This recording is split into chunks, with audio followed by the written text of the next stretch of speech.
야당에 묻습니다. 한덕수 권한대행을 대통령 권한대행으로서 탄핵하겠다는 것입니까? 국무총리로서 탄핵하겠다는 것입니까?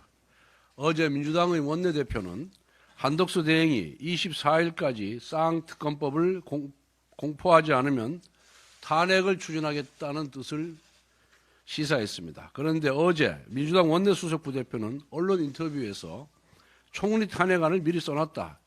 총리 시절의 행위에 대해서만 탄핵 사유로 삼으려고 한다라고 밝혔습니다. 국무총리 탄핵이라는 칼을 대통령 권한대행의 목에 들이대고서 민주당이 원하는 대로 해주지 않으면 찌르겠다는 탄핵 인질극입니다. 민주당이 한덕수 총리를 탄핵할 사유가 충분하다고 판단했었다면 그때 국무총리 탄핵소추안을 발의했어야 합니다. 그때 써놓은 탄핵소추문을 지금 사용한다는 것은 말이 안 됩니다. 그렇다면 야당은 탄핵했어야 할 총리에게 대통령 권한대행 직무를 맡겼다는 것인데 이것은 넌센스를 넘어 직무유기를 자행하는 것 아니겠습니까? 한덕수 대행의 탄핵 소추가 진행된다면 이는 명백히 대통령 권한대행에 대한 탄핵입니다.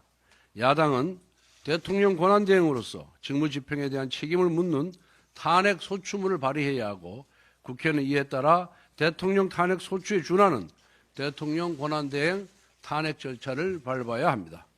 민주당은 지난 7월 이상인 방통위원장 직무대행에 대한 탄핵소추를 추진했습니다. 당시 이상인 직무대행의 지위가 방통위 부위원장으로 해석됐다면 탄핵 대상이 될 수가 없습니다. 당시 국회는 이상인 직무대행을 방통위원장과 동일한 지위로 보아서 탄핵안을 본회의에 상정하였고 이상인 대행은 본회의 표결 당일 자진 사퇴했습니다. 이번에 한덕수 대행 탄핵 소추안이 발의된다면 이상인 대행의 전례에 따라 제적위원 3분의 2 이상의 동의가 필요한 대통령 탄핵 소추 절차를 밟아야 합니다. 국회가 한덕수 대행을 국무총리로서 탄핵한다면 이는 이상인 직무대행 탄핵 소추안 상정과 정면으로 모순되는 것입니다. 아무리 민주당이 헌법상의 탄핵 절차를 제멋대로 해석할지라도 우원식 국회의장과 국회 사무처는 이 부분에 대해 중심을 잡아주길 바랍니다.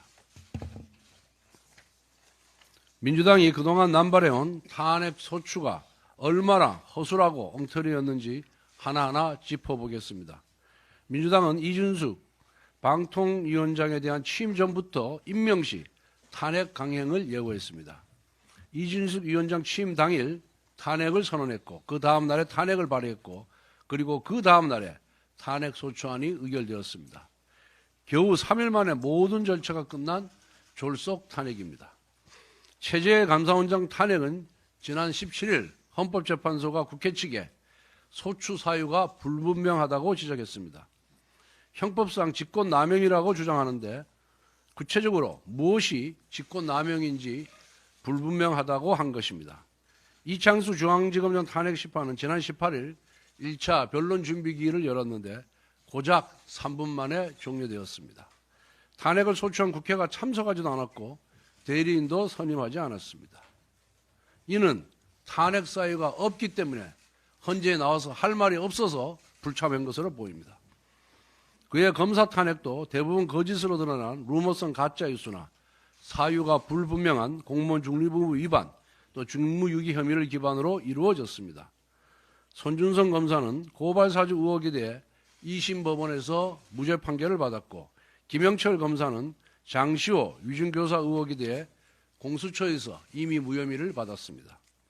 결국 검사 탄핵은 이재명 대표와 민주당을 수사한 검찰에 대한 분풀이성 보복, 그 이상 그 이하도 아니었던 것입니다. 민주당은 이렇게 엉터리 탄핵 소추를 마구 남발해놓고 헌법재판관 임명을 지원해왔습니다. 헌법재판소 구인 체제가 복원되면 탄핵이 기각될 것이 뻔하니까 직무정지를 장기화시키겠다는 속셈이었던 것입니다. 그래서 2달 이상 헌법재판소 재판관을 임명할 수 있음에도 불구하고 민주당이 자신들의 당리 당략을 위해서 6인 체제를 고수했던 것입니다. 그런데 이제 와서 헌법재판관을 임명해서 대통령 탄핵부터 처리하자는 것은 그 새까만 속내가 빤히 보이는 일입니다. 국민의 힘은 헌법과 헌법재판소를 농락하는 민주당의 탄핵 정치에 결코 휘둘리지 않을 것입니다.